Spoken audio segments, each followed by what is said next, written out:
Hello दोस्तों, कैसे आप लोग। तो आज इलेक्ट्रिक चार्जेज एंड फील्ड का लेक्चर नंबर 13 लेकर आ गए हैं और आज पढ़ना हमें गॉस लॉ। गॉस लॉ के मदद से निकालेंगे क्या, इलेक्ट्रिक फ्लक्स को, क्योंकि लास्ट क्लास भी इलेक्ट्रिक फ्लक्स निकालने में ही अपना गया था और आज भी जो है सो इलेक्ट्रिक फ्लक्स से निकालना सीखेंगे। और नेक्स्ट क्लास यानी कल की क्लास जो आने वाली है उनसे क्या हम लोग इलेक्ट्रिक फील्ड फाइंड करना स्टार्ट कर देंगे। तो आइए देखिए गॉस लॉ क्या है। गॉस लॉ भी क्या है, फ्लक्स निकालने का एक तरीका बताता है। और फिर गॉस लॉ को और लास्ट क्लास जो गॉस लॉ और कूलम्ब लॉ दोनों को कंपेरिजन कर करके हम क्या करेंगे, इलेक्ट्रिक फील्ड फाइंड करने के लिए दो तरीका बताए थे। पहला क्या है, कूलम्ब लॉ जो पढ़ चुके हम लोग। अब क्या पढ़ने वाले हैं, गॉस लॉ। तो अब उसी इलेक्ट्रिक फील्ड को निकालने के लिए जो है हमको क्या है, पहले इलेक्ट्रिक फ्लक्स निकालना सीख रहे हैं। इलेक्ट्रिक फ्लक्स निकालना जो है सो आज लास्ट हो जाएगा। कल के चैप्टर से क्या होगा, एप्लीकेशन ऑफ गॉस लॉ, जिसकी मदद से क्या निकालेंगे हम लोग, इलेक्ट्रिक फील्ड निकालेंगे। तो चलिए देखिए आज गॉस लॉ पढ़ते हैं। क्या है गॉस लॉ, तो देखिए गॉस लॉ, हेडिंग लगाइए गॉस लॉ। तो गॉस लॉ के अकॉर्डिंग देखा जाए तो ये जो है सो फ्लक्स के बारे में बताया गया था कि किसी चार्ज जो है सो कितना फ्लक्स उससे लिंक्ड होता है, तो उनके बारे में क्या है। तो इसका स्टेटमेंट क्या है, स्टेटमेंट में कहा गया है, स्टेटमेंट देखते हैं, the net electric flux, electric flux को इसे दिखाते हैं, फाई पास से through a closed surface. Closed surface कह रहे हैं तो किस तरह का सरफेस होगा, ये 3D सरफेस। क्या हो जाएगा, ये 3D surface is 1/ε0 times of charge enclosed by surface.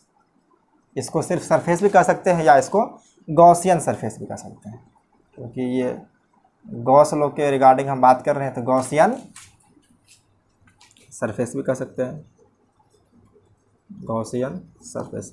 तो स्टेटमेंट ये कह रहा कि the net electric flux passing through a close surface is 1/ε0 times. इसको जानते होंगे, परमिटिविटी होता है of charge enclosed by surface. तो अब जो है सो ये सरफेस के द्वारा जो है सो जितना चार्ज इनक्लोज किया जाएगा तो उनमें क्या करना है, 1/ε0 टाइम से मल्टीप्लाई कर देना, या सिर्फ एप्सिलॉन टाइम से क्या करना है, उसमें डिवाइड कर देना है। तो इसके अकॉर्डिंग देखा जाए तो ये क्या है कि अगर मान लीजिए कोई अपना ये रैंडम कोई सरफेस बना लिया है, इसमें दे देते हैं कि एक Q1 चार्ज है, दूसरा Q2 चार्ज है और तीसरा दे देते हैं कि -Q3 चार्ज है। इससे कोई फर्क नहीं पड़ने वाला है कि प्लस चार्ज दें या माइनस चार्ज है, तो नेट चार्ज होना चाहिए। और बाहर भी कुछ चार्ज रख देते हैं, देखिए Q4 और यहाँ पे Q5 रख देते हैं। तो अगर इनके अकॉर्डिंग देखा जाए, स्टेटमेंट के अकॉर्डिंग जो फ्लक्स होगा, फ्लक्स को फाई से रिप्रेजेंट करते थे, लास्ट क्लास में सीखे थे। तो फ्लक्स इक्वल टू हो जाएगा कि Q इनसाइड बाय ε0। तो अब Q इनसाइड क्या है, तो Q इनसाइड है Q1 Q2 और -Q3 है। Q4 और Q5 क्या है, ये आउटसाइड चार्ज है। यहाँ पे क्या है, इनसाइड चार्ज जो है सो सिर्फ Q1 Q3 है। तो अगर यहाँ लिख दें इनसाइड चार्जेज,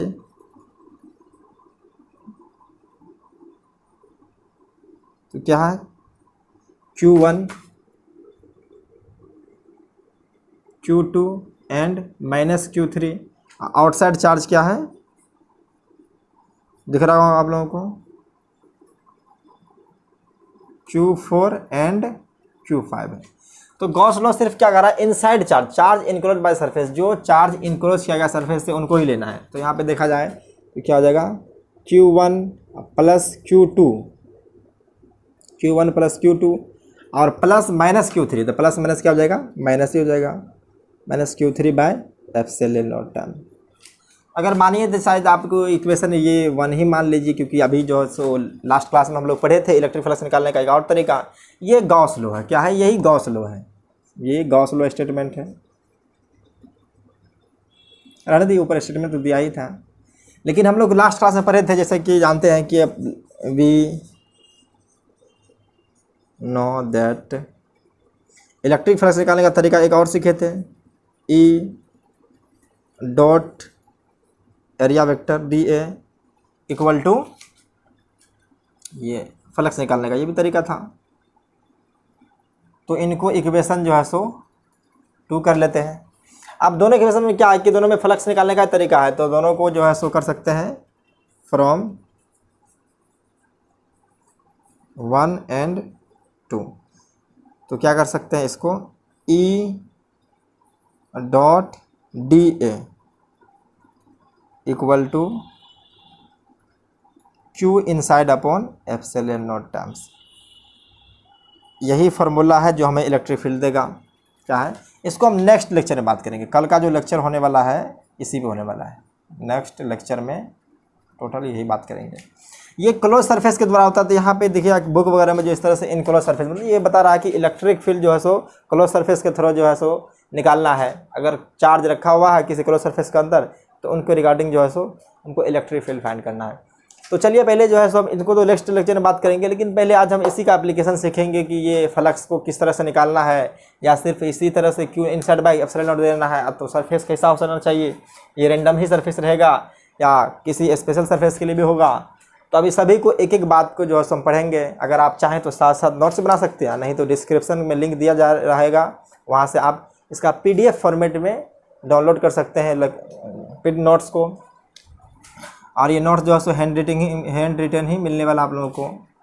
तो चाहें तो साथ साथ लिख भी सकते हैं, नहीं तो आप डिस्क्रिप्शन जा करके वहाँ से डाउनलोड भी कर सकते हैं। सेम ऐसा ही चीज़ रहेगा, लेकिन थोड़ा सा अरेंजमेंट ऊपर नीचे हो सकता है, लेकिन सारी बातें एक ही रहेगी। तो अगर लिखना चाहते हैं तो देख लीजिए, इसको लिख लीजिए।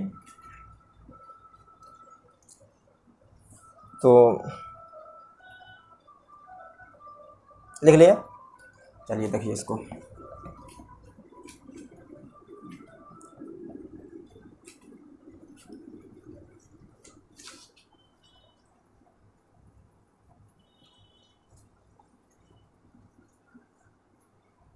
अगर इसी को ऊपर लिखते हैं, क्योंकि इन्हीं के बारे में हमको पढ़ना है ज़्यादातर, इसको क्लोज सरफेस कर देते हैं। ई डॉट डी ए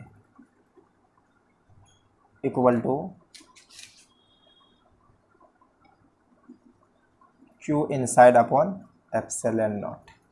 तो यहाँ पे ई जो है सो वो सिर्फ टोटल चार्ज, ये ई जो रिप्रेजेंट करता है नेट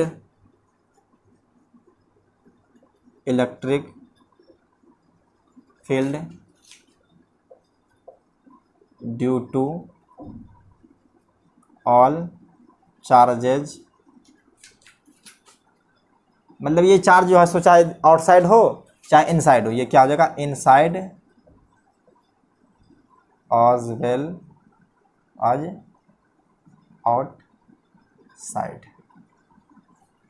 अब ये बनवाए थे कि अगर ये फिगर कोई इस तरह से था, क्या था, यहाँ पे Q1 चार्ज था और यहाँ पे Q2 चार्ज और माइनस यहाँ पे Q3 चार्ज था। तो ये Q4 आउटसाइड चार्ज था और Q5 भी आउटसाइड चार्ज था। तो इलेक्ट्रिक फील्ड जो यहाँ पे होने वाला है, ये इलेक्ट्रिक फील्ड क्या हो जाएगा, ये Q1 Q2 Q3 Q4 Q5 सभी की वजह से होगा। लेकिन ये Q इनसाइड जो ले रहे हैं, ये अभी आपको जो है सो नेक्स्ट क्लास लेंगे, या आज की क्लास में अगर ज़्यादा पढ़ रहेंगे, जब लास्ट तक जाएंगे तो ये बात आप लोगों को फील होने लगेगी कि जो Q2 और Q4 की वजह से जो है सो फ्लक्स जब निकालते हैं तो वो जीरो हो जाता है। इसलिए जो है सो इलेक्ट्रिक फील्ड तो सभी की वजह से होता है, लेकिन नेट फ्लक्स क्या है, सिर्फ Q1 Q2 और Q3 की वजह से ही कंसिडर करते हैं। तो यहाँ पे Q इनसाइड में क्या होता है कि ये क्या हो जाएगा, charge present only inside the surface। ये QIN जो लिखा हुआ Q इनसाइड है, क्या है, इसमें चार्ज सिर्फ इनसाइड चार्ज को ही कंसिडर करना है, लेकिन इलेक्ट्रिक फील्ड जो होगा वो ड्यू टू ऑल चार्ज, ये क्या है, सभी चार्ज की वजह से होगा। तो ये पॉइंट को लिख लीजिए, उसके बाद जो है सो आगे बढ़ते हैं।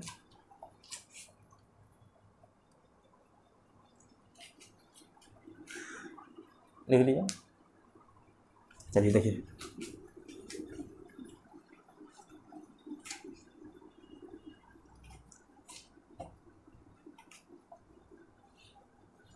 आप गॉस लॉ से रिलेटेड कुछ बातें हैं जिसको आपको जानना बहुत ज़रूरी है, तो चलिए अभी हम एक एक करके बताते हैं।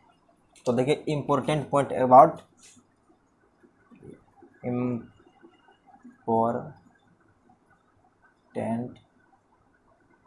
Point regarding Gauss law.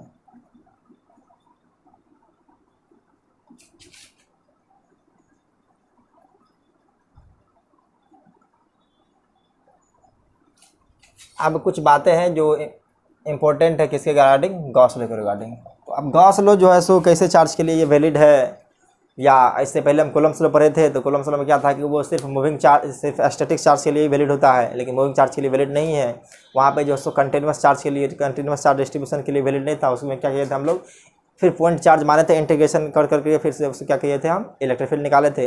लेकिन यहाँ पे उस तरह का नहीं बात होने वाली है, यहाँ पे क्या क्लियर कट है, क्योंकि ये बहुत ही आसान मेथड माना जाता है इलेक्ट्रिक फील्ड निकालने का। तो देखिए पहला पॉइंट जो कह रहा है कि अगर देखा जाए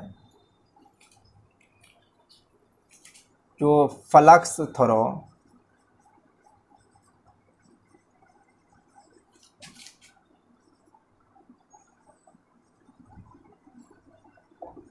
गॉसियन सरफेस, क्या गॉसियन सरफेस इज, इसी में दिखा देते हैं, एक दो पॉइंट लिखा देते हैं। पहला बात कह रहा कि इंडिपेंडेंट ऑफ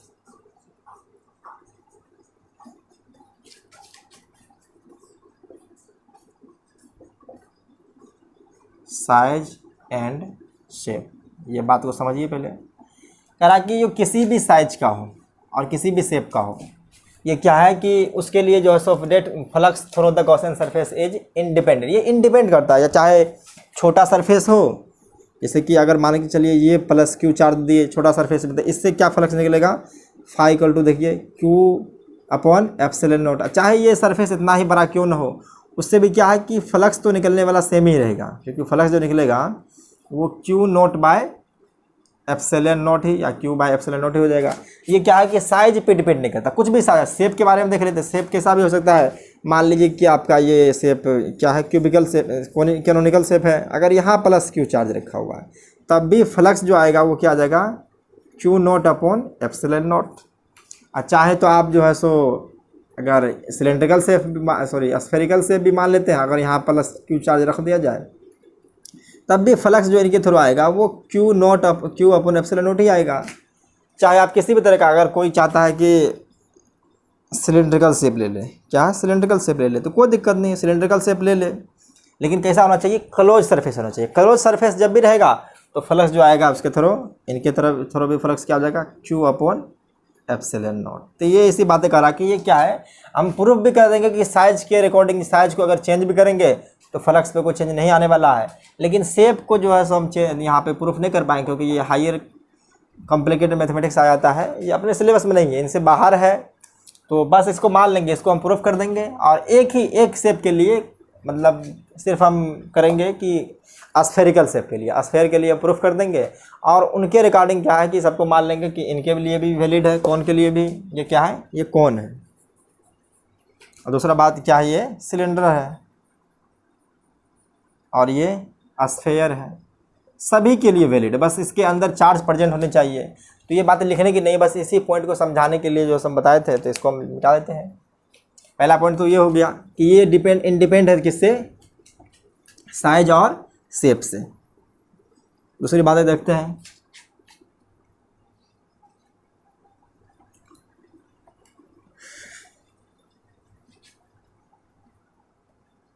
दूसरा बातें करा के ये करता है, depends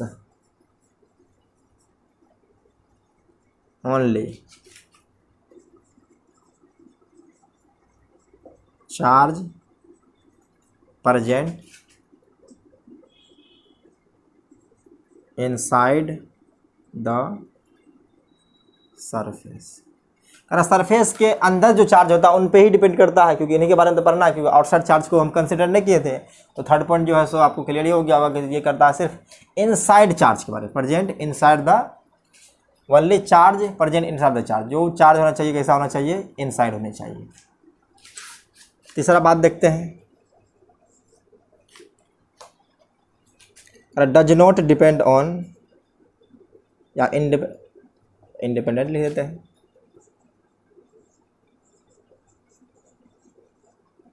independent of position of charge present inside the surface। करा कि ये पोजीशन पे डिपेंड नहीं करता क्या, जैसे आप बताए थे कि इससे पहले मान के चलिए ये अगर चाहे चार्ज यहाँ पे रखा हो तब भी फ्लक्स क्या आने वाला है, Q equal to epsilon naught. ये समझ रहे हैं। अगर ये चार्ज को मान लीजिए हम इसको उठा करके क्या रख दिए, अब ये इस पोजीशन पर रख दिए, तब भी फ्लक्स सेम रहेगा।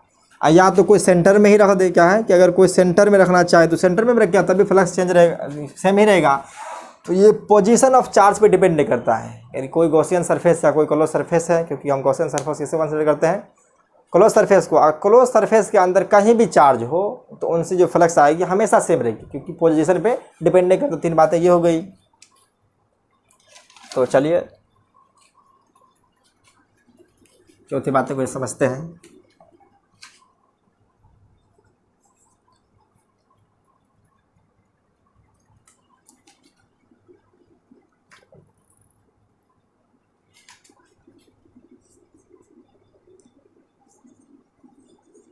ई नेट जो होती है net electric field due to, ये तो बात बता ही दिए थे, ऑल चार्ज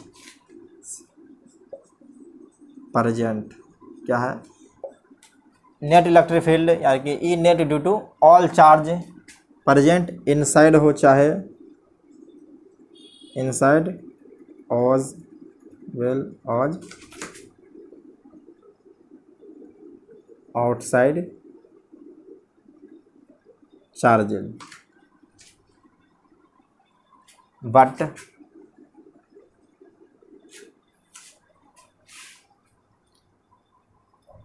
बस इतना रहने दीजिए। कह रहा कि जो ये फोर्थ पॉइंट क्या कह रहा कि नेट इलेक्ट्रिक फील्ड जो होता है वो सभी चार्ज पे होता है, वो चाहे इनसाइड चार्ज हो चाहे आउटसाइड चार्ज, क्योंकि इनको जो है हम समझाए दिए थे, इससे पहले पॉइंट में लिखे थे वहाँ पे कि इलेक्ट्रिक फील्ड जो होती है, अगर इसका फॉर्मूला देखा जाए तो इनको जो पढ़ने वाले हम लोग किस तरह पढ़ेंगे, इनको क्लोज सरफेस का ये सिंबल है E dot d I into q inside upon epsilon not.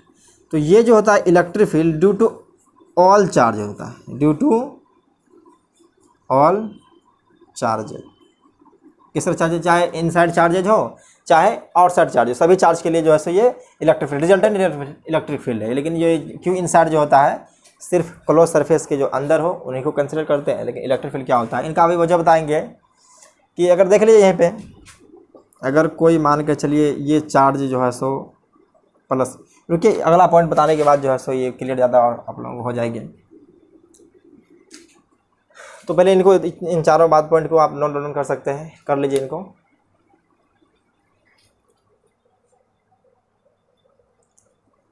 लिख लिए? तो चलिए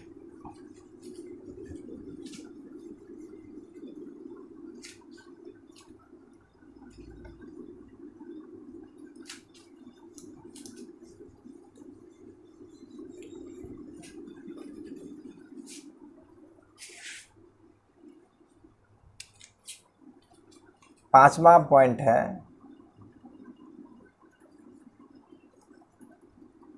करा कि इन closed surface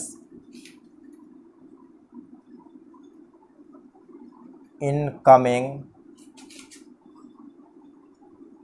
flux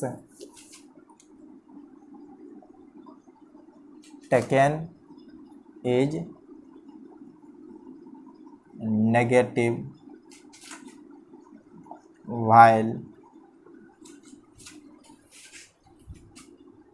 while outgoing flux outgoing in a closed surface, flux taken is incoming flux taken is negative while outgoing flux is taken positive.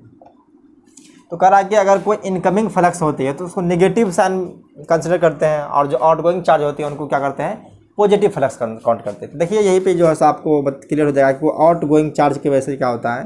अगर देखिए इसमें कोई चार्ज नहीं है, यहाँ पे क्या है देख लीजिए, एक कोई चार्ज है प्लस क्यू, कोई प्लस क्यू चार्ज है, तो इनके वजह से अगर फ्लक्स देखेंगे तो ये फ्लक्स जो होगा वो जीरो आने वाला है, क्योंकि फार्मूला में क्या कर रहा है कि सीधा Q inside upon zero epsilon naught. तो यहाँ पे Q इनसाइड क्या है, कुछ नहीं है, जीरो है। Q इनसाइड कोई चार्ज नहीं, लेकिन आउटसाइड चार्ज के बारे में हम बात नहीं कर रहे हैं, सिर्फ इनसाइड चार्ज हमको चाहिए। फ्लक्स में डिवाइड करेंगे एप्सिलॉन नॉट से, तो कोई भी चीज़ में जीरो नंबर से, अगर जीरो में अगर किसी भी नंबर से डिवाइड करते हैं तो वो क्या आ जाता है, जीरो। अब देखिए ये कह रहा है कि अगर कोई फ्लक्स आ रहा है, जैसे कि ये देखिए इससे निकल करके जा रही है, ये कोई फ्लक्स जा रही है इससे, तो देखिए यहाँ जब चार्ज इनकर करती है, इनकमिंग फ्लक्स है, ये आउटगोइंग फ्लक्स है, ये इनकमिंग है। अगर जितना फ्लक्स देखिए 1 2 3 4 5 सॉरी हाँ 5 फ्लक्स हैं, तो 5 फ्लक्स जो है सो इनकमिंग फ्लक्स मान लीजिए,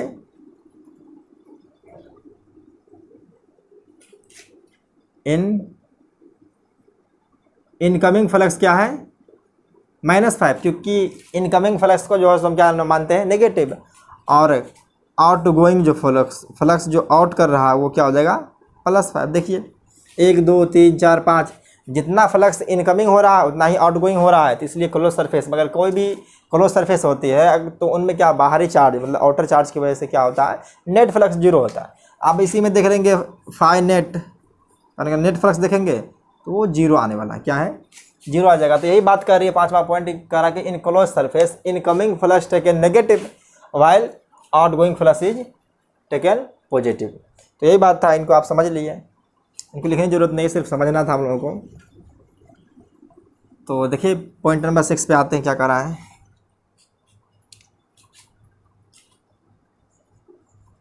पॉइंट नंबर 6 कह रहा है कि इन गॉसियन सरफेस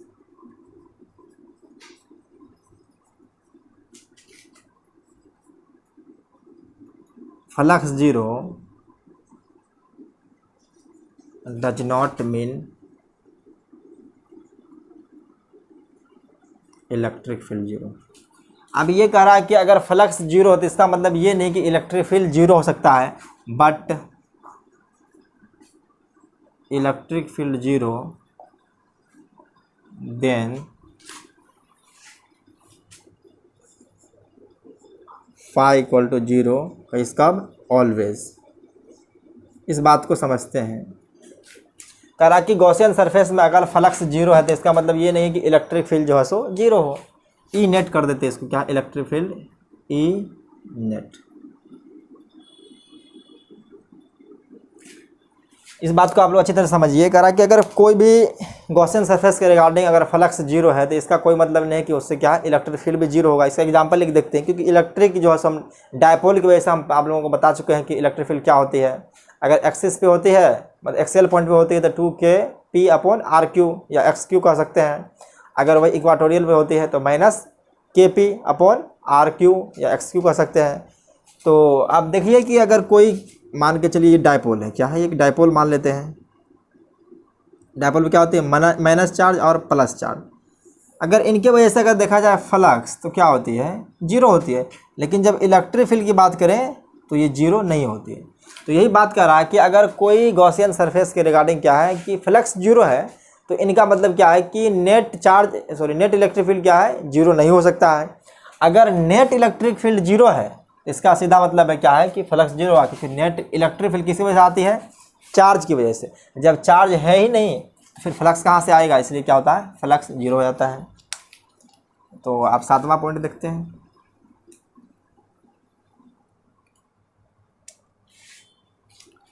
7वां कह रहा है कि if closed body, if a closed body not enclosing any charge, not enclosing any charge, इसमें क्या है, कोई चार्ज नहीं हो, any charge is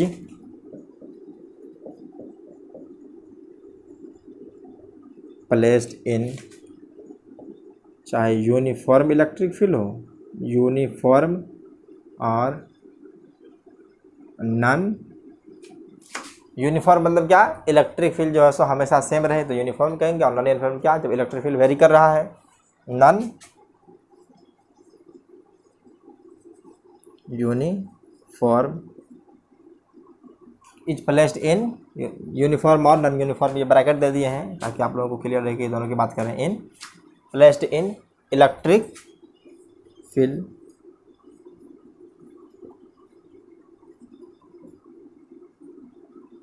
electric field then net flux, क्या net flux, link with it flux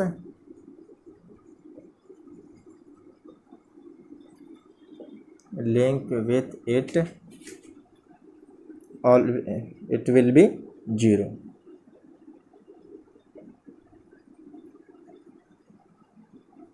देखिए कह रहा कि अगर कोई क्लोज बॉडी है जो कैसा है, नॉट इनक्लोजिंग एनी चार्ज, उसमें क्या किसी भी तरह का चार्ज प्रेजेंट नहीं है, तो उसको क्या इलेक्ट्रिक फील्ड में रख देते हैं, क्या है इलेक्ट्रिक फील्ड में रखते हैं, तो वो इलेक्ट्रिक फील्ड चाहे यूनिफॉर्म हो या नॉन यूनिफॉर्म हो, उनकी वजह से क्या है फ्लक्स जीरो आने वाला है।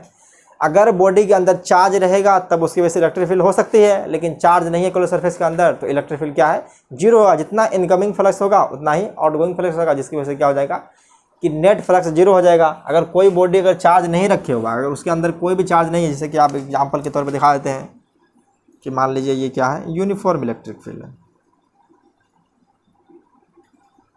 एक कोई सिलेंड्रिकल बॉडी ले लेते हैं, क्या है ये सिलेंड्रिकल बॉडी है, अगर इसके थ्रो दिया जाए F through cylinder, flux through cylinder देखेंगे तो जीरो आएगा।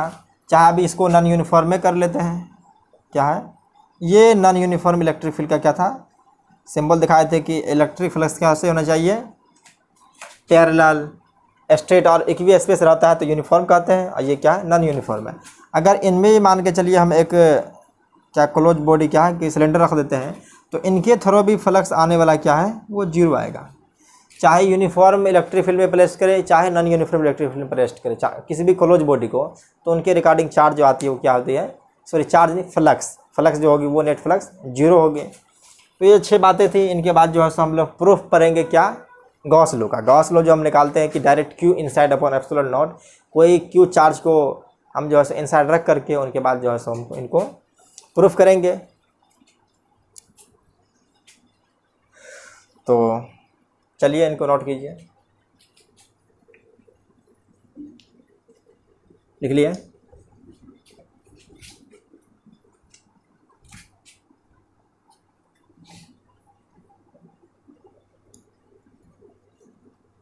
क्योंकि हम इसको प्रूफ करने के लिए जो है सो थोड़ा कुछ एजम्पशन मानने वाले हैं। अगर वो एजम्पशन नहीं मानेंगे तो बहुत ही हायर मैथमेटिक्स कॉम्प्लिकेटेड हो जाएगी, कॉम्प्लेक्स हो जाएगी। तो चलिए पहले हम मान लेते हैं कि कूलम्स लॉ वैलिड है, कोई भी चार्ज की वजह से जो है सो कूलम लॉ की वजह से इलेक्ट्रिक फील्ड निकाल लेंगे और उनके बाद जो है सो गॉस लॉ को प्रूफ कर देंगे। तो पहले जो है सो proof of Gauss law, proof of Gauss law, assuming Coulomb's law is valid.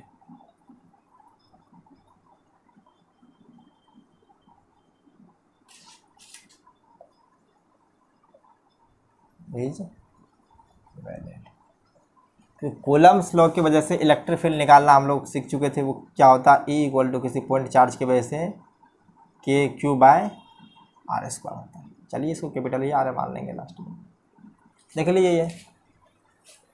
तो हम कोई एक चार्ज जो है सो मान के चलिए एक कोई पॉइंट चार्ज प्लस क्यू लिए, तो अब इनके वजह से क्या हमको इलेक्ट्रिक फील्ड फ्लक्स निकालना है। तो इलेक्ट्रिक फील्ड जो है सो अगर किसी पॉइंट पे अगर देखा जाए तो इसके वजह से हम निकाल सकते हैं, लेकिन फ्लक्स है। तो मान लीजिए क्या कि हम फ्लक्स निकालने जा रहे हैं, तो एक इनकी एक क्लोज सरफेस कंसिडर कर लेते हैं, क्योंकि गॉसियन सरफेस के साथ होना चाहिए, क्लोज सरफेस होना चाहिए।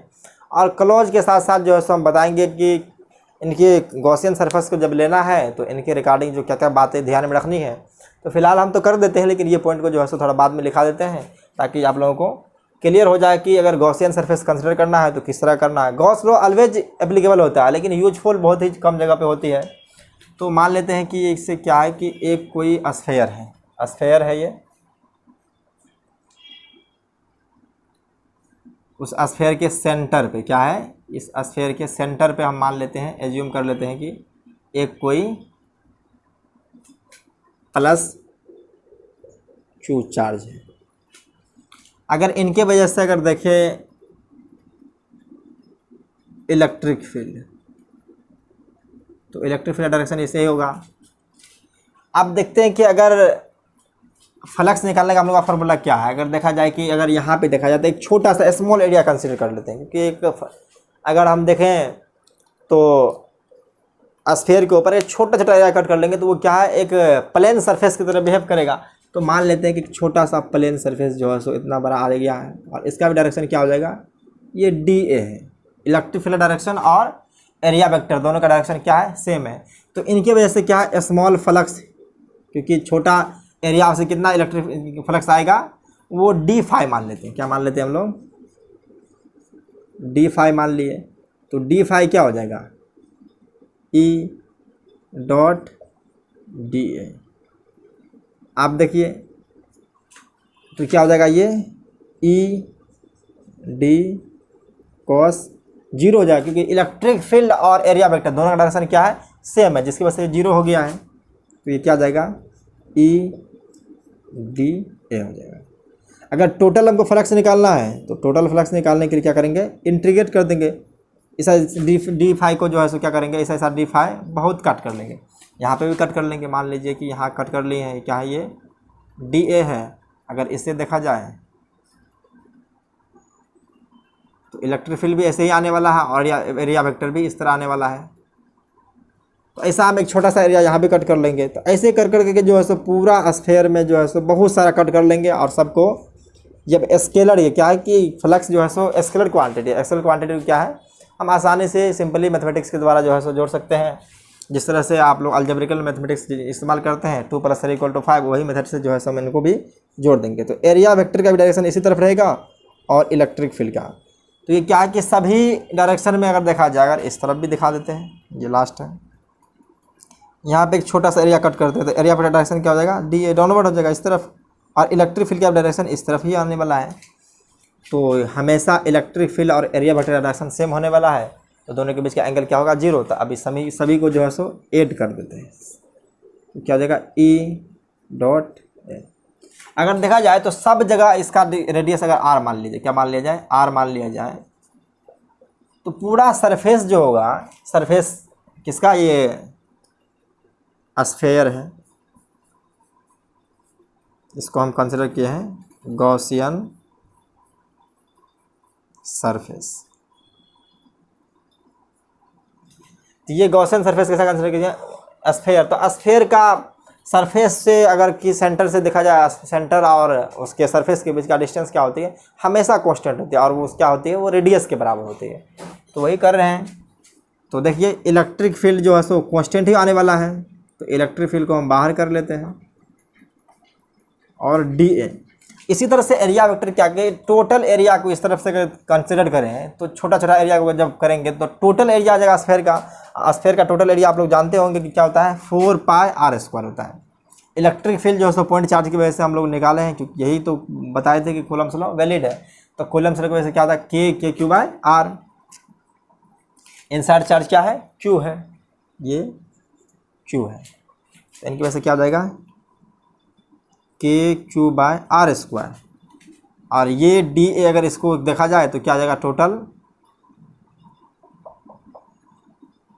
जो आ जाएगा ये 4πr²। R square. के को आप लोग क्या लिख सकते हैं, 1/4πε0 लिख सकते हैं। के की जगह देखें तो देखिए इस तरफ लिख देते हैं, के इक्वल टू क्या जाएगा 1/4πε0 इंटू के upon are square into 4πr², ये एरिया। देखिए ये आर स्क्वायर कैंसिल हो जाएगा, 4π कैंसिल हो जाएगा। तो आज जो फ्लक्स जो बचा है वो क्या आ गया है, Q/ε0, यही आ गया। ये क्या है, प्रूफ हो चुका है, प्रूफ। तो इसी तरह से जो है सो हम क्या है कि अगर मान करके चलिए यहाँ पे अगर कोई भी रेडियस ले ले, क्या ले ले, अगर कोई करा के इसको लिख लीजिए, आप पहले इसको लिख लीजिए। चलिए देखिए, तो पॉज करके लिख लेना था। तो अगर मान के चलिए अगर कोई कहता है कि हम रेडियस को 2 कर लेते हैं, क्या कर लेते हैं, रेडियस को r/2 कर लेते हैं, रेडियस को r/2 कर लिया है, तो कुछ नहीं होने वाला है। सभी जगह जो है सो रेडियस जहाँ से आया है रेडियस, तो ये भी r/2 का होल स्क्वायर हो जाएगा और यहाँ भी r/2 का होल स्क्वायर होगा, जिसकी वजह से फिर कैंसिल हो जाएगा। अगर 2r ले, 3r ले, 4r ले, तो सभी से क्या है कि ये फ्लक्स जो गुजरेगी, मान के चले यहाँ से अगर इतना छोटा सा एरिया ले तब भी फ्लक्स सेम गुजरेगी, अगर छोटा सा एरिया ले तब भी गुजरेगी। अगर इस तरह ले तो हमेशा फ्लक्स जो है सो वो साइज पे डिपेंड नहीं करा, क्या इंडिपेंडेंट फ्रॉम द साइज है। कुछ भी साइज होगा फ्लक्स क्या निकलना है, FQ/ε0। तो इसको लिख लीजिए, मतलब इसको तो लिख ही लिया। चलिए आप आगे देखते हैं कि इसको गॉस लॉ को किस तरह से लेना, क्योंकि गॉस लॉ अगर गॉसियन सरफेस को कंसिडर करेंगे तो उसके अबाउट जो है हमको कुछ बातें याद रखनी है। अगर उनको नहीं याद रखेंगे तो फिर क्या हो जाएगा, ये बहुत कॉम्प्लिकेटेड मैथमेटिक्स का इस्तेमाल करना पड़ेगा, जो वैसे भी ज़्यादा हो जाएगा। तो इससे बेहतर क्या हो जाएगा, तब कूलम्स लॉ ही था। तो गॉस लॉ का इस्तेमाल हम लोग करते हैं ताकि इलेक्ट्रिक फील्ड को आसानी से फाइंड कर सकें। तो चलिए देखिए,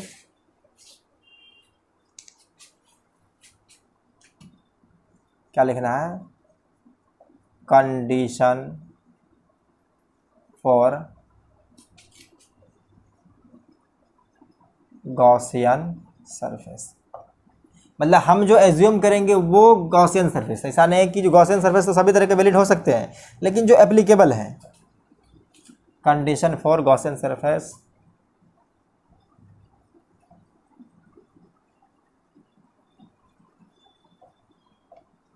लिख देते हैं, विच आर यूजफुल।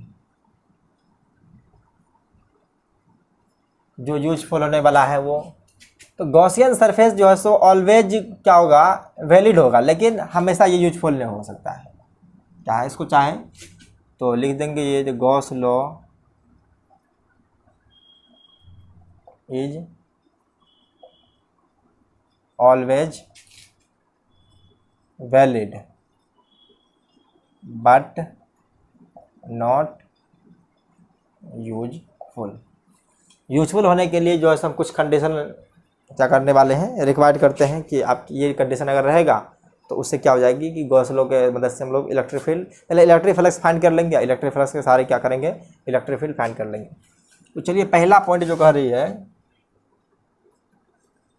कि इट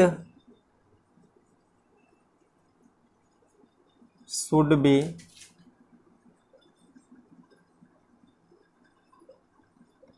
सिमेट्रिक अबाउट चार्ज या चार्ज डिस्ट्रीब्यूशन। क्या कहते हैं, charge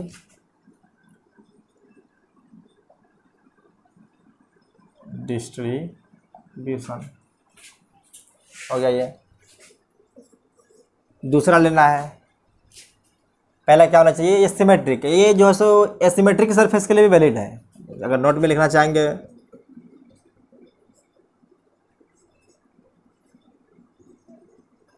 Gauss law is valid non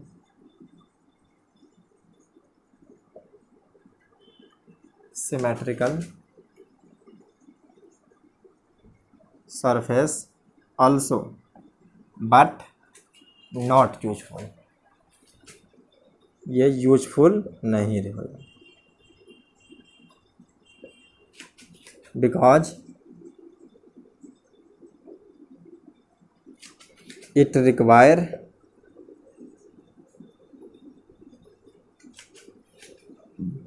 high complex mathematics, high complex mathematics. Gauss law देखा जाए तो वो पॉइंट चार्ज के लिए भी वैलिड है और डिस्ट्रीब्यूटेड चार्ज के लिए, तभी तो ये बताए थे कि डिस्ट्रीब्यूटेड चार्ज डिस्ट्रीब्यूशन। दूसरा पॉइंट कह रहा है कि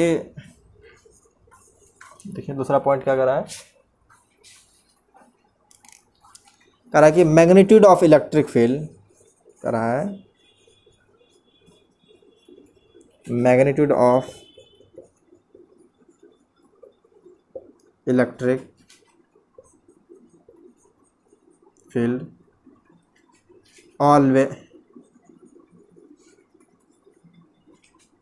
always same through out the surface. कारण कि इलेक्ट्रिक फील्ड का मैग्नीट्यूड जो होना चाहिए वो सरफेस के अबाउट देखा जाए तो हमेशा क्या होना चाहिए, सेम होना चाहिए, उसका मैग्नीट्यूड बदलना नहीं चाहिए। तीसरा कह रहा है, ये क्या है, तीसरा कह रहा है कि direction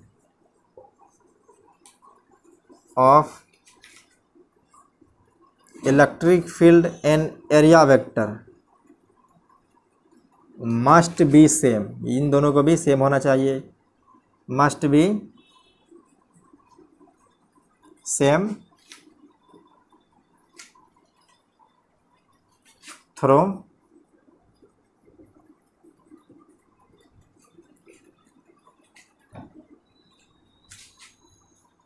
sorry must be symmetrical, same तो नहीं कर सकते हैं, वो सिमेट्रिक होनी चाहिए, साथ हो सकता है कि सेम भी ना हो, और मस्ट बी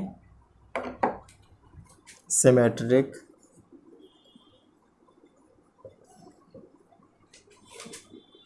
थ्रू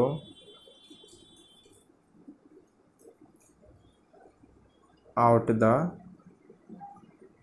सरफेस।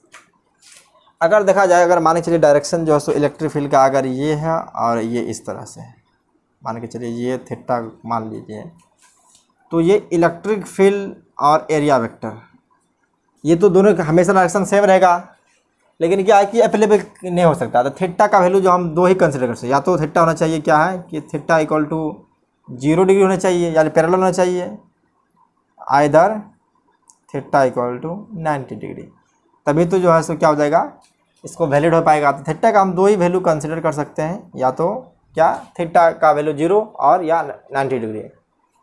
तो मैक्सिमम केस में हम 0 ही करेंगे, 90 डिग्री करेंगे तो फ्लक्स क्या हो जाएगा, 0 हो जाएगा, जिसकी वजह से क्या इलेक्ट्रिक फील्ड जो है हम फाइंड नहीं कर सकते हैं। अगर करें चाहेंगे तो वो इलेक्ट्रिक फील्ड जो है वहाँ पे 0 हो जाएगा, तो फ्लक्स से 0 आ जाएगा, तो इलेक्ट्रिक फील्ड भी 0 आ जाएगा।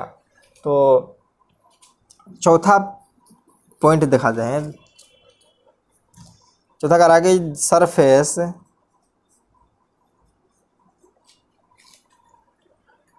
Should not pass through, surface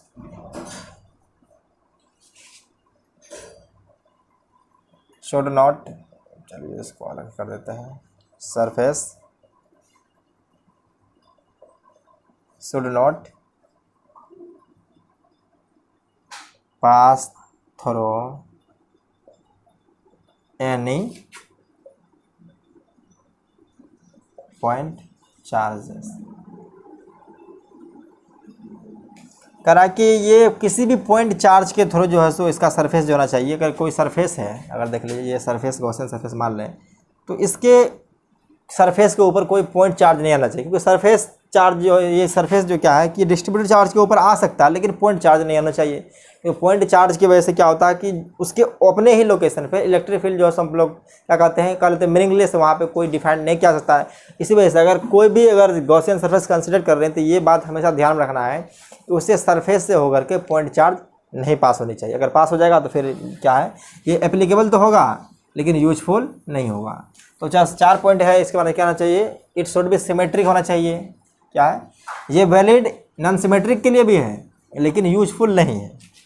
उसके बाद क्या, मैग्नीट्यूड ऑफ इलेक्ट्रिक फील्ड क्या होना चाहिए, ऑलवेज सेम होना चाहिए, जो मैग्नीट्यूड आएगा वो सब सेम आना चाहिए थ्रू आउट द सरफेस।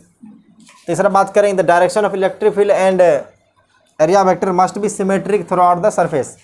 इनके बाद जो है सो दोनों का इलेक्ट्रिक फील्ड का और एरिया वेक्टर का डायरेक्शन भी क्या होना चाहिए, सिमेट्रिक होना चाहिए। और तीसरा चौथा बाइट क्या है, ये कंडीशन है कि अगर सरफेस के अबाउट क्या है कि कोई पॉइंट चार्ज, सरफेस अगर कोई पॉइंट चार्ज से पास करेगी तो उनके अबाउट जो है so electric field Gaussian surface को कंसिडर नहीं करना है। वो गॉसियन सरफेस किसी भी पॉइंट चार्ज को क्या करेगा, इंटरसेक्ट नहीं करना चाहिए। तो इनको लिख लीजिए आप, फ्लक्स कैलकुलेट करते हैं हम लोग, इसको लिख लिए।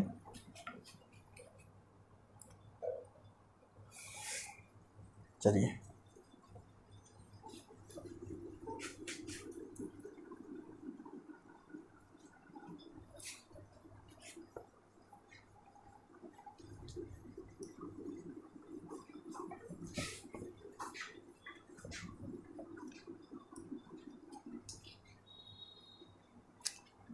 चलिए पहला नंबर क्वेश्चन दे देते हैं कि क्वेश्चन नंबर फर्स्ट का रहा है कि अगर देखिए यहाँ पे कोई एक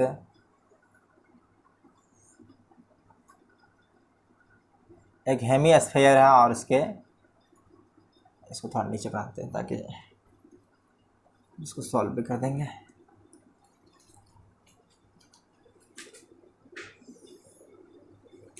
पहले हम स्फीयर बना ही लेते हैं, उसके बाद क्या इसको हम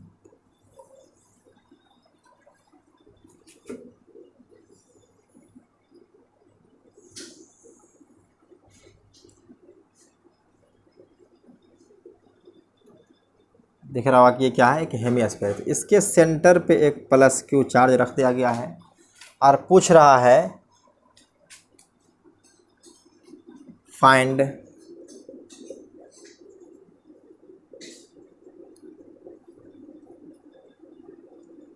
फ्लक्स थ्रू हेमिस्फीयर। तो देखिए इसको अब क्या कर रहे हैं कि हमें तो चाहिए कैसा सरफेस, सिमेट्रिक चाहिए। ये सिमेट्रिक है नहीं, तो इनको सिमेट्रिक बनाने के लिए जो हम लोग क्या करते हैं, कुछ कंसिडर करते हैं गॉसियन सरफेस। गॉसियन सरफेस जो है सो कंसिडर करें तो देखिए हम मान लेते हैं कि ये टोटल जो है सो क्लोज सरफेस था। क्या है, क्लोज सरफेस है। इसको हम वैलिड कर करके ऐसे ऐसे करके मान लेते हैं कि क्या ये अगर टोटल स्फीयर रहता तो क्या कहते हैं, फ्लक्स थ्रू स्फीयर हो जाता।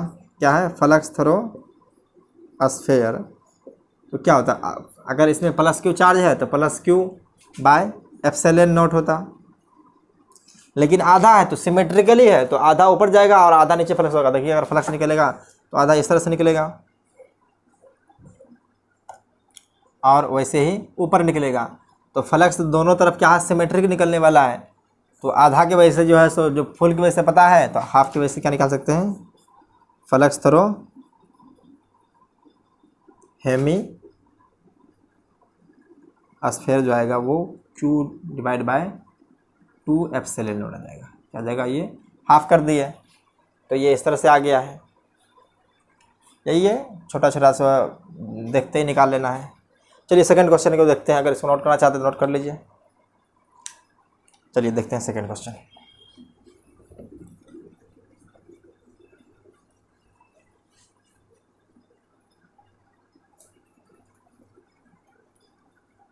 क्वेश्चन नंबर 2 होने वाला है। क्या है कि ये अपना कोई एक सिलेंडर है। क्या ये सिलेंडर है, इनका एक सरफेस क्या है, क्लोज्ड है। ये क्लोज सरफेस है और एक सरफेस क्या है, ओपन है। और यहाँ पे प्लस क्यू चार्ज रखा हुआ है। क्या रखा हुआ, प्लस क्यू चार्ज। क्वेश्चन वही है, फाइंड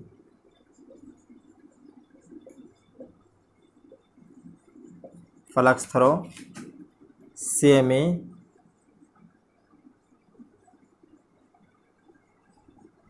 सिलेंडर। तो सेमी सिलेंडर के थ्रू जो है सो फ्लक्स निकालना है। तो आप लोग अगर कोशिश करना चाहे तो कर सकते हैं, देख लीजिए एक बार। ठीक है, क्या है कि ये भी है, मान लिया हाफ सरफेस है, तो इसका भी क्या है कि जितना नीचे है उतना ऊपर बना देते हैं हम। क्या है, उतना ऊपर कर देते हैं। अगर ये देखा जाए, अगर टोटल रहता है, अगर इतना बड़ा सरफेस रहता है, तो अगर हम कहते हैं flux through cylinder, flux through cylinder के देखेंगे तो क्या हो जाएगा, क्यू बाय एप्सिलॉन नॉट। अगर हाफ में ही देखना तो उसका वैसे ही हो जाएगा, ये सेमी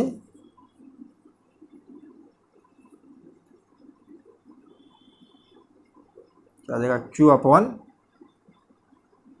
2 एप्सिलॉन नॉट। बहुत इजी है, देख लीजिए, ये ऐसे हो गया। चलिए क्वेश्चन नंबर 3 देखते हैं।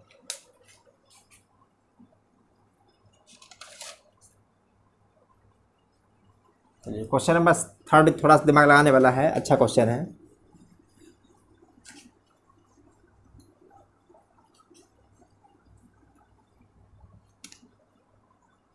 क्वेश्चन नंबर 3 है, तो ये देखिए,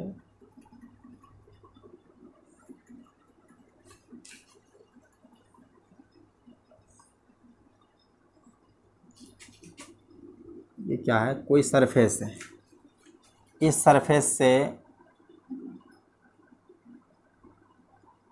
a/2 डिस्टेंस पे प्लस क्यू चार्ज रखा हुआ है और सरफेस का साइड क्या दिया हुआ है, ए दिया हुआ है। ये क्या है, स्क्वायर फेस है, क्या है, स्क्वायर सरफेस है। अब ये स्क्वायर प्लेट के a/2 डिस्टेंस पे रखा हुआ है। तो क्वेश्चन कह रहा है कि find electric flux through this surfaces. इस सरफेस से होकर कितना इलेक्ट्रिक फील्ड फ्लक्स पास करेगा, तो उनको बनाना है। एक बार आप लोग कोशिश कर सकते हैं।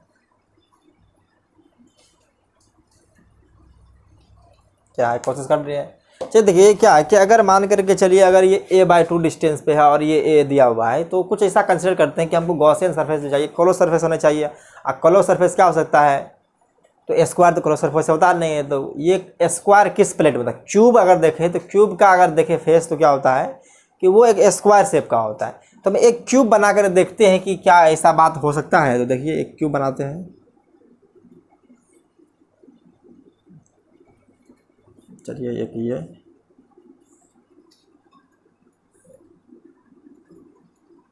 क्यूब बनाते हैं।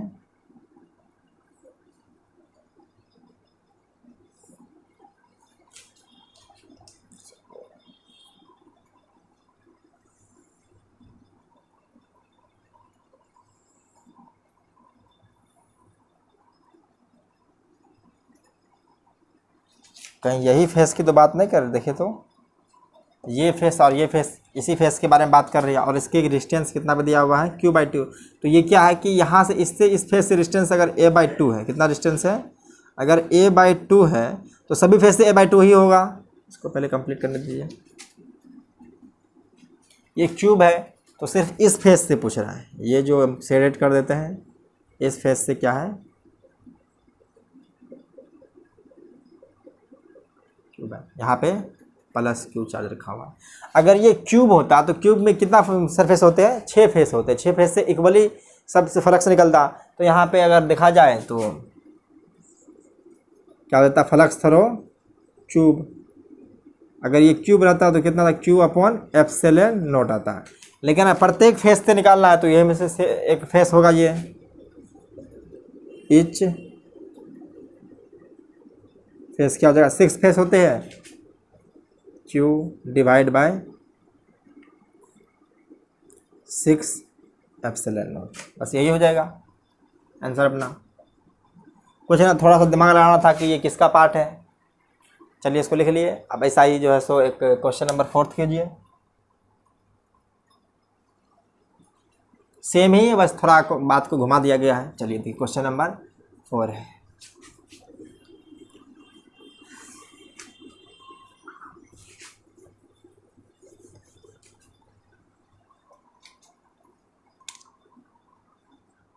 क्वेश्चन नंबर 4 क्या दिया हुआ है कि एक क्यूब दिया हुआ है,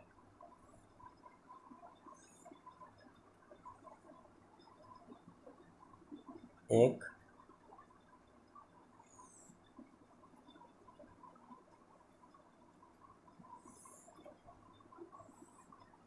देखिए ये क्या है, एक क्यूब है,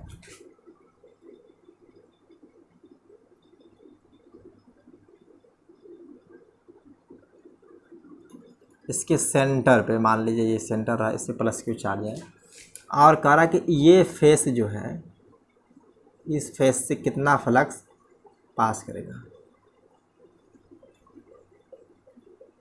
क्वेश्चन समझ गए होंगे कि प्लस क्यू चार्ज क्या है, सेंटर पे। क्वेश्चन कह रहा है कि find the electric flux throw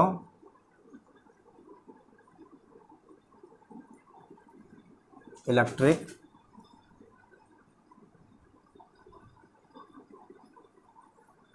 flux throw shaded face.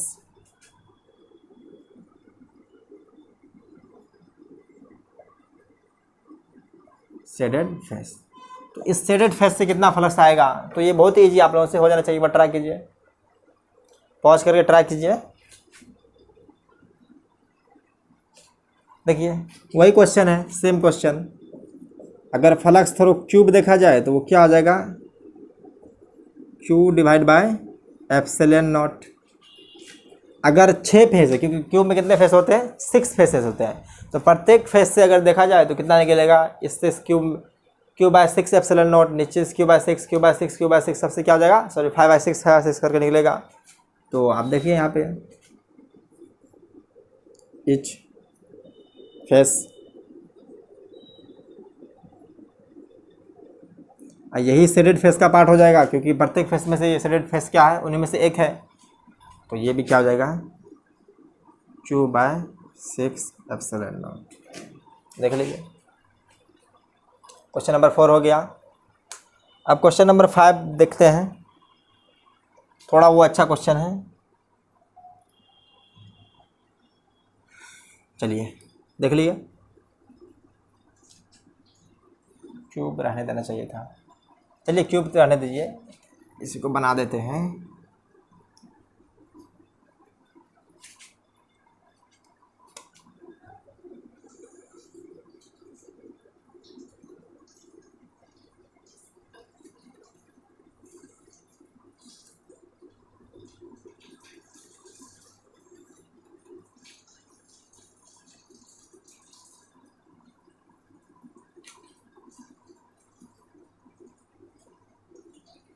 ये क्यूब है, देख लिया, तो ये इस फेस को मिला रहा है, तो इस क्यूब के एक कॉर्नर, मान लीजिए ये कॉर्नर पे प्लस क्यू चार्ज रख दिया गया है। क्वेश्चन कह रहा है कि find the flux through the cube, इस क्यूब से कितना फ्लक्स पास होगा, और प्रत्येक फल उसके जो है सो अगर फेस होगा तो उस फेस से कितना पास होगा। देखिए फाइंड इलेक्ट्रिक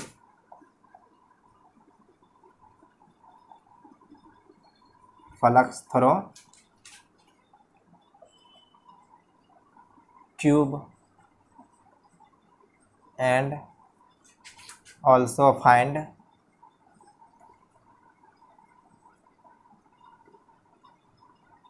flux through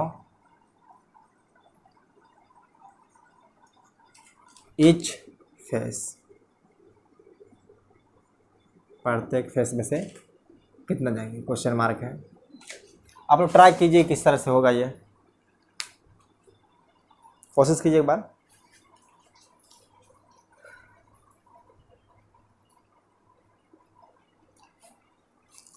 देखिए देख लिए, तो आप देखिए कि इसमें क्या है कि अगर ये कोन है, अगर कोन को देखा जाए, सॉरी ये क्यूब है, अगर क्यूब का एक वर्टिस है तो क्यूब में कितने वर्टिस होता है, 8 होते हैं। अगर ऐसा क्यूब को 7 और ला के रख दे, अगर माने कि चलिए एक क्यूब जो है सो सामने यहाँ पे है, एक इस तरफ है, तो इस कोन के सामने इस तरफ की है, फिर नीचे कर दी, फिर नीचे कर दी, फिर नीचे कर दिए, तो ये नीचे 3 एक मान के चलिए यहाँ पे क्यूब है, तो इसके एक इस साइड, एक यहाँ, एक यहाँ, तो मतलब ये 4 इस तरफ हो गया है। तो अभी भी क्यूब जो है सो ऊपर ही है, तो 4 फेस ला करके ऊपर रख देंगे, तो क्या कि टोटल फ्लक्स जो निकलेगा 8 फेस रहता, अगर 8 क्यूब रहता, सॉरी 8 क्यूब रहता, तो उनसे फ्लक्स कितना होता कि क्यूब बाय एप्सिलॉन नॉट जाता। अगर एक फ्लक्स यहाँ पे क्या क्यूब है तो उससे क्या हो जाएगा, cube by epsilon not into 1/8। तो देखिए यहाँ पे तो सोल्यूशन बता देखते हैं। करके लिखेंगे for assuming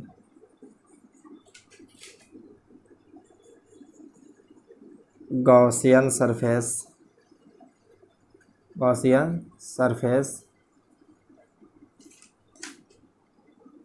need at such cube,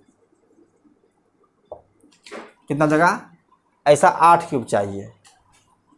तो फ्लक्स थ्रो 8 क्यूब जो हो जाएगा, जो फ्लक्स हो जाएगा वो क्यू बाय एप्सिलॉन नॉट किससे, अगर एच क्यूब देखा जाए फ्लक्स थ्रो एच क्यूब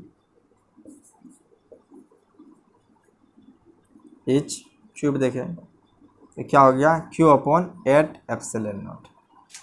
अब देखिए इतना तो हो गया है, तो अगर आप देखा जाए फ्लक्स थ्रो ईच फेस क्या आ जाता है, इसमें क्या डिवाइड कर देना है, 6 से डिवाइड कर देंगे। तो ऐसा नहीं, ये देखिए थोड़ा सा आप यहाँ पे दिमाग लगाइए क्या होने वाला है कि इसका आंसर जो आएगा फ्लक्स थ्रो ईच फेस, मतलब इससे फेस से जो आने वाला है फ्लक्स थ्रो ईच फेस, वो आएगा क्यू अपॉन 24 एप्सिलॉन नॉट। देख करके चौंकना नहीं है, ये 24 आ रहा। किस तरह देखिए कि इसमें क्या है कि अगर ये चार्ज रखा हुआ है यहाँ पे, तो ये इस तरफ का सरफेस जो अगर मान के चलिए इस कोन पे रखा हुआ है, तो इस तरफ का फेस जो हो जाएगा इन पे, और एक इस पे, और एक ऊपर वाला, मतलब इस ये फेस और अंदर वाला फेस जो है, ये तीनों फेस से कोई भी फ्लक्स नहीं आने वाला। फ्लक्स जो आने वाला है ये सामने वाला फेस से आ जाएगा, फिर इस फेस से आ जाएगा, इस फेस से। प्रत्येक क्यूब में अगर देखा जाए तो सिर्फ 3 ही फेस है जिनसे क्या है फ्लक्स आउट हो रही है। इसी वजह से क्या है कि प्रत्येक में से निकल रही है कितना,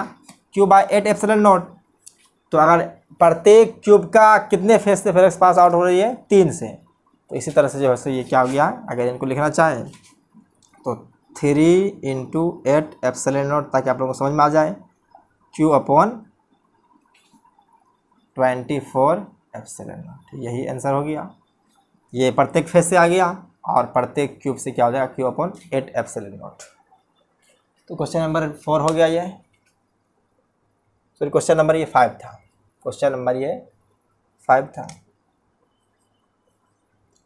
देखिए कल आप लोगों को जो है लास्ट क्लास में बताए थे कि एक थ्योरम टाइप का क्वेश्चन किए थे कि अगर कोई भी डिस्क हो चाहे कोन हो, अगर कोन के अगर सिर्फ वर्टिक्स पे अगर कोई प्लस क्यू चार्ज रखते हैं तो उनकी वजह से जो फ्लक्स निकलती है वो Q upon 2 epsilon not into 1 minus cos theta होता है। अगर यह डिस्क रहे रेडियस के फॉर्म में देखते हैं तो Q by 2 epsilon not into 1 minus x upon under root r square plus x square होता है। तो उनका इस्तेमाल कर करके जो है सो हम लोग 2 क्वेश्चन करने वाले हैं, और दोनों से जैसा आपको पता चल जाएगा कि उनका क्यों करवाए गए थे वो क्वेश्चन। चलिए इसको लिख लीजिए, लिख लिए, चलिए देखिए।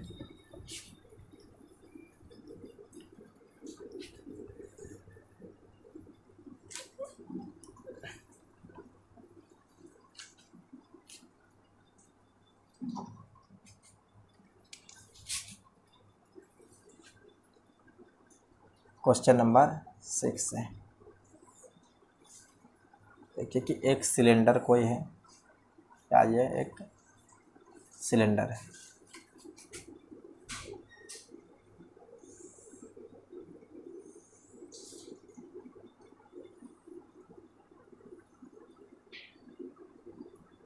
इसका सेंटर में प्लस क्यू चार्ज रखा गया है। ये क्या है, क्लोज सरफेस है। अगर इसका हाइट देखा जाए तो क्या है, 2r है। अगर हाइट की बात करें तो 2r है, और इसका रेडियस क्या है, r है, रेडियस r है। तो ये भी क्या होने वाला है, यहाँ से देखिए अगर यहाँ तक का लेंथ, तो ये भी r ही होने वाला है, क्योंकि सेंटर का पूरा हाफ हो गया, तो सेंटर से कितना डिस्टेंस हाफ हो जाएगा। क्या लिखा हुआ है, if Q charge placed centre of cylinder placed in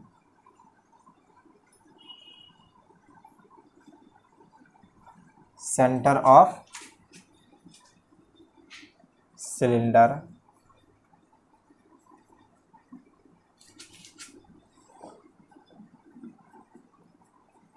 find the flux through curve faces. Curve face कह रहा है कर्व फेस से जो है सो कितना फ्लक्स आने वाला है। तो अगर आप लोग चाहे ट्राई कर सकते हैं, लेकिन थोड़ा ये क्वेश्चन कॉम्प्लिकेट हो जाएगी। तो चलिए देखिए कि अगर मान के चलिए कि अगर इसको देखा जाए तो अगर इनको हम मिला देते हैं, क्या है, अगर हम इनको मिला दें और इसको भी इस तरफ से मिला देते हैं, तो इनसे जो फ्लक्स निकलेगी मान के चलिए इस तरह निकलेगी, इस तरफ निकलेगी, इस तरफ, इस तरफ, इस तरफ, ये हर तरफ से फ्लक्स निकलना स्टार्ट हो जाएगा। क्या है कि इनसे फ्लक्स निकलना स्टार्ट हो जाएगा। ये आ रहा था, तो देखिए यहाँ पे, तो ये एक कोन की तरह लगेगा। ये जो आने वाला है ये एक कोन की तरह हम लोगों को बिहेव करेगा। क्या है, ये कोन की तरह आने वाला है। ये इस तरह से एक कोन की तरह आने वाला है। तो हम लोग इनको निकालना सीख चुके थे। अगर यहीं पे कर दे तो कल हम लोग इनको सीख चुके हैं। अगर कोई नहीं देखे हैं तो लास्ट वीडियो को आप देख सकते हैं, लेक्चर नंबर 12। अगर यहाँ पे प्लस क्यू चार्ज, ऐसा ही कुछ केस है, ऐसा ही कुछ केस है।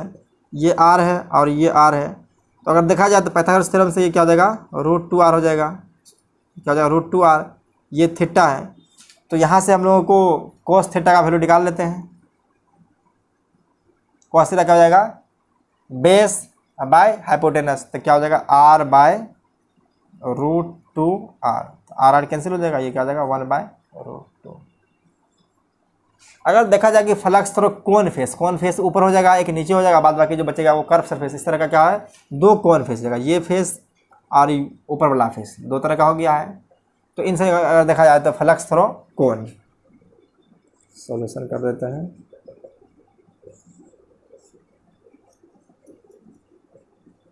अगर एक कोन से देखा जाए तो कितना निकलने वाला है, अगर इसके बीच में कितना चार्ज रखा था, प्लस क्यू, तो क्यू बाय फॉर्मूला क्या होता है, Q by 2ε0 into 1 minus cos theta. यहाँ पे कोस थीटा का वैल्यू हम लोग निकाल चुके 1 बाय √2। तो ऐसा कैसा कौन है, कितना है, दो कोन है। फ्लक्स थ्रू 2 कोन। तो देखिए इसे 2 से मल्टीप्लाई कर देंगे तो क्या आ जाएगा, कैंसिल हो जाएगा 2। तो Q by ε0 into 1 minus 1 by √2, क्योंकि कोस थीटा का वैल्यू यहाँ से देख लीजिए आप लोग। ये फ्लक्स थ्रू सिलेंडर जो होगा वो अब भी तो सेम ही होने वाला है। सिलेंडर क्या हो जाएगा, वो Q/ε0। अब इसी तरह से अगर फ्लक्स थ्रू क्या निकाले, flux through curve face, flux through curve निकाले फेस, तो देख लीजिए क्या आने वाला है। अगर flux through cylinder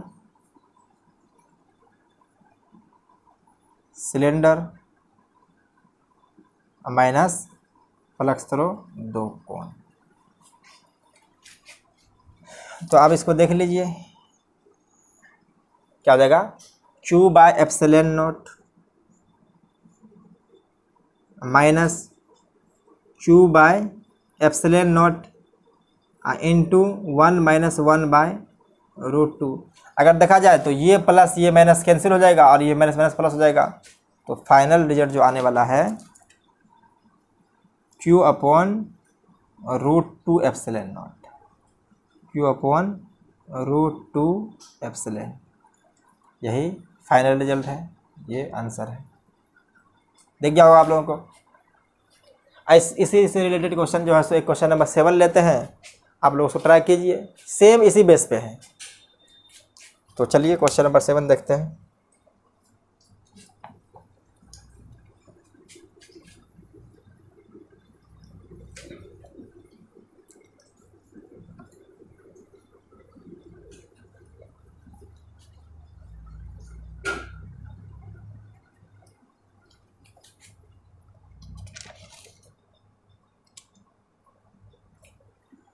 question number 7, एक कंटेनर है। क्या देखिए, एक कंटेनर है जिसका इस तरह से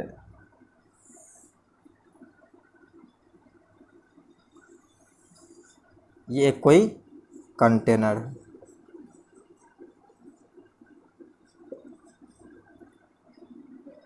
अगर देखा जाए तो ये सिमेट्रिक है ऊपर,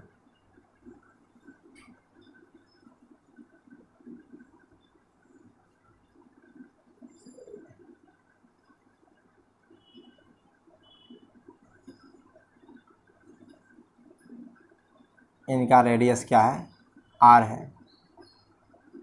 इनके h डिस्टेंस पे क्या है, h डिस्टेंस पे जो है कोई प्लस क्यू चार्ज रखा गया है। The find the flux through, ये कर्व फेस जो है, curve face of container, curve part of container.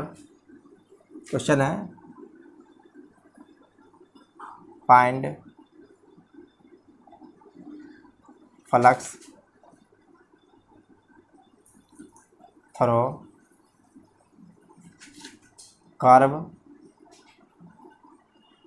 Face of container. इस कंटेनर के कर्व फेस से जैसे कितना पास होने वाले हैं। तो अगर आप इसको देख रहे होंगे तो ये आपको फिर उसी तरह से लग रहा है कि कोई एक डिस्क रखा हुआ है, एक्स डिस्टेंस पे जो था यहाँ पे एच डिस्टेंस आने वाला है। तो इनको थ्रो जो है सो फ्लक्स क्या निकलते थे। अगर इसको थ्रो यहाँ अगर लिख दिया जाए तो देखिए इनके थ्रो फ्लक्स जो निकलती थी किसके तरह, ये इसको हम डिस्क मान लेते हैं। क्या लिखेंगे, डिस्क। तो इनके थ्रो होते थे Q upon epsilon not, 2 epsilon not into 1 minus x. तो यहाँ पे x के जगह पे क्या है, h है। तो हो जाएगा ये h divide by under root r square plus h square. तो इधर देखिए अगर इसका सॉल्यूशन ही कहा जाए तो फ्लक्स थ्रो ये कंटेनर तो अब भी सेम ही रहेगा।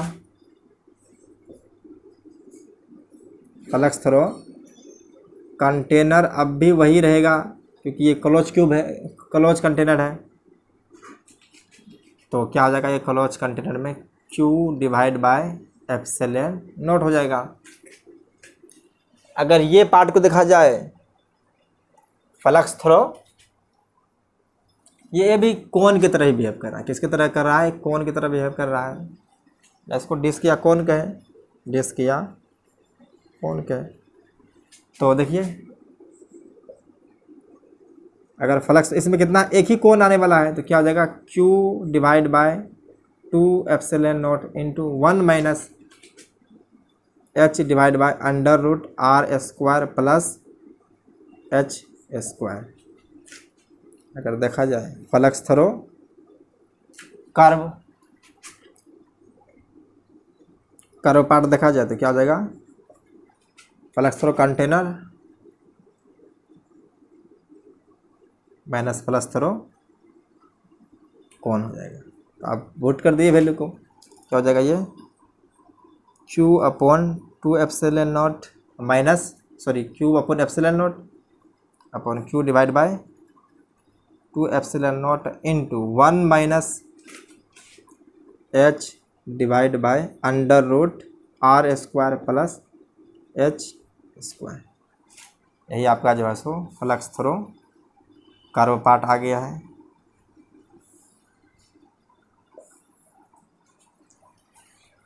तो आज का लेक्चर बस यहीं ख़त्म करते हैं क्योंकि गॉस लॉ के रिगार्डिंग जितनी बातें थी अपने तरफ से बता दिए हैं।